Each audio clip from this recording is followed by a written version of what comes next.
When it comes to anger, most people think it just appears out of nowhere. You're calm 1 minute, and the next you feel your chest tighten, your voice rise, your face heat up. But anger doesn't actually work that way. It's not lightning striking randomly. It's more like a storm that builds up from subtle shifts in the atmosphere. If we want to stay calm and have real control over our anger, the first step isn't to fight it when it arrives, but to understand where it's coming from before it takes over. That's why the ability to recognize the trigger before the explosion is so essential. Think about the last time you got angry. Maybe someone cut you off in traffic. Maybe your partner said something in a tone that felt dismissive. Maybe a coworker overlooked your effort and gave credit to someone else. On the surface, those events look like the cause of your anger. But if you go one layer deeper, you'll notice that the event itself wasn't the full story. What really stirred your anger was what that event represented to you. The car cutting you off triggered a feeling of disrespect. Your partner's tone triggered a feeling of being undervalued. The coworker's behavior triggered a sense of unfairness. Anger is almost never about the event. It's about the meaning we attach to the event. And here's where psychology and philosophy meet. In cognitive psychology, we talk about the space between stimulus and response, the place where interpretation happens. And the philosopher Epictetus said it plainly, we are disturbed not by what happens to us, but by our interpretation of what happens. That's the exact principle at work when anger flares. You're not exploding because of traffic or tone or oversight. You're exploding because of the story you tell yourself about what those moments mean. When you can identify that story, you can interrupt it before it runs away with your emotions. This is where awareness becomes your greatest weapon. When you start to feel anger rising, you can train yourself to pause and ask, what is this really about? Is it disrespect? Is it impatience? Is it a feeling of being ignored, unseen, or powerless? By naming it, you cut the emotional intensity in half. Neuroscience shows us that labeling emotions, literally putting words to what we feel, reduces the activity in the amygdala, the part of the brain responsible for emotional reactivity, and increases activity in the prefrontal cortex, the part of the brain responsible for logic and reasoning. In other words, when you name it, you tame it. But awareness is not just about intellectual labeling, it's also about honesty. Most of us don't want to admit the real root of our anger because it often reveals something uncomfortable about ourselves. Maybe we get angry because we crave control and can't stand when things don't go our way. Maybe we get angry because our ego was bruised by a small comment.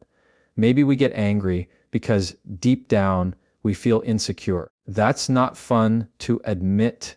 But here's the paradox. If you're brave enough to be honest with yourself about why you're triggered, you stop being controlled by those triggers. You gain authority over them. Consider this anger is a signal, not a solution. It's your mind's way of saying, something here feels off. Pay attention.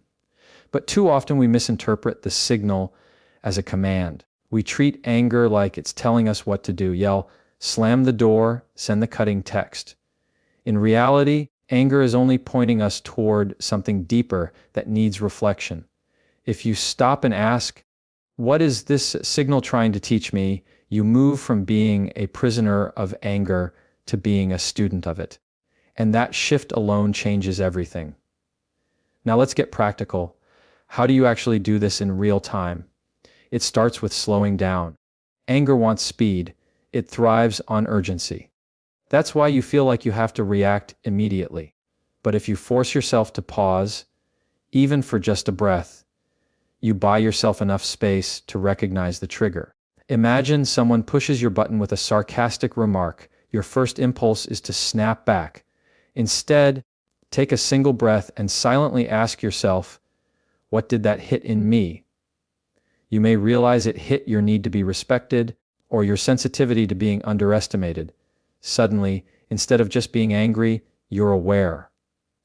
and awareness changes the entire dynamic. The second practice is reflection after the fact.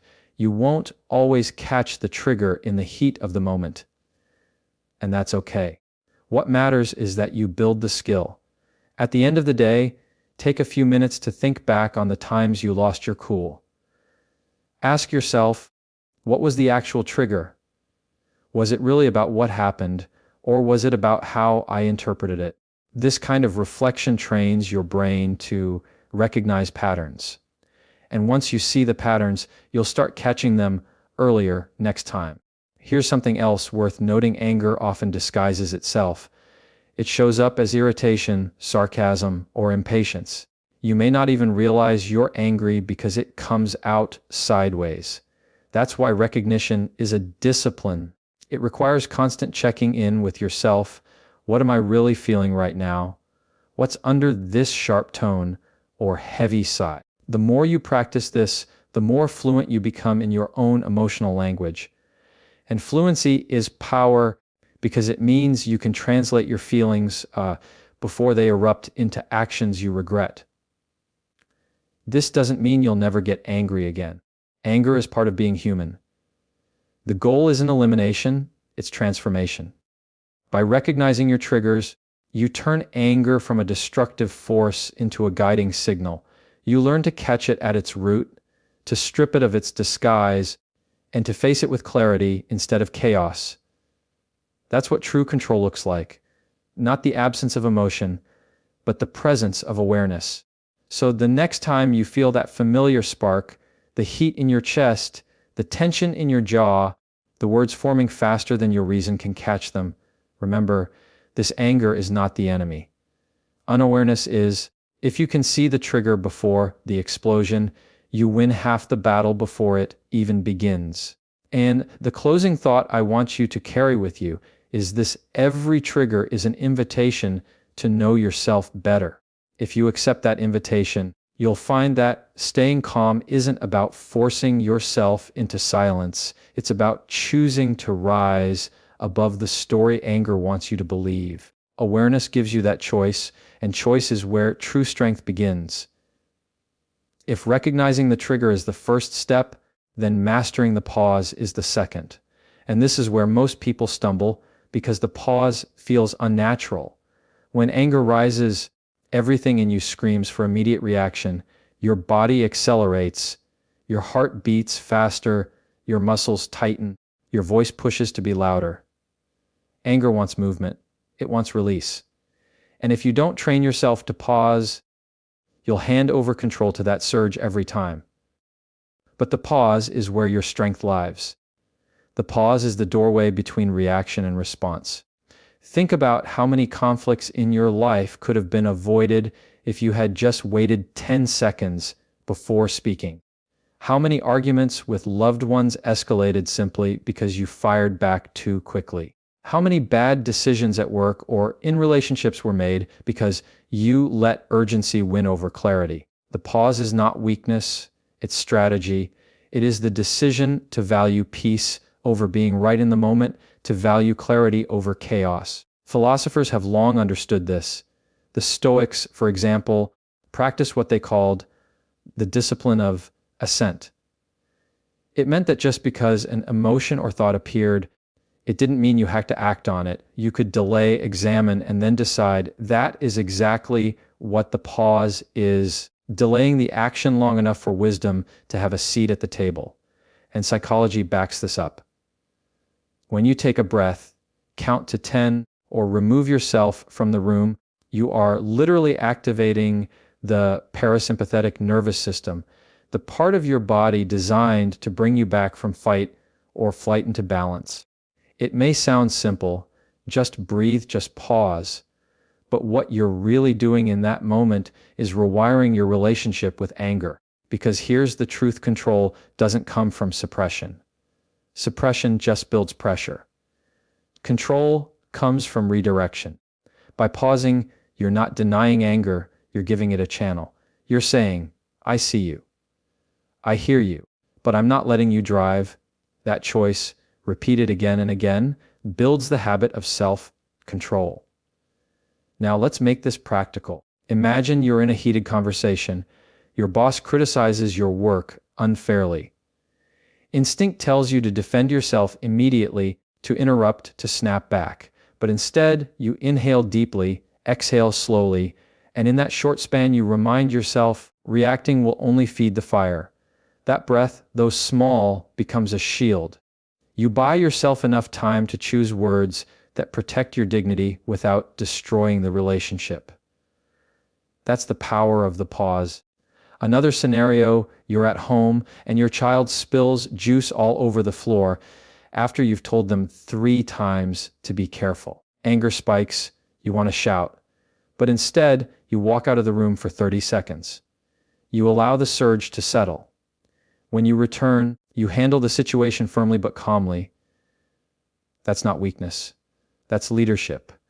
Because leadership, whether at work or at home, is not about controlling others, it's about controlling yourself. The pause is also about perspective. Time creates distance, and distance creates clarity. What feels urgent in the heat of the moment often looks trivial when given a little space.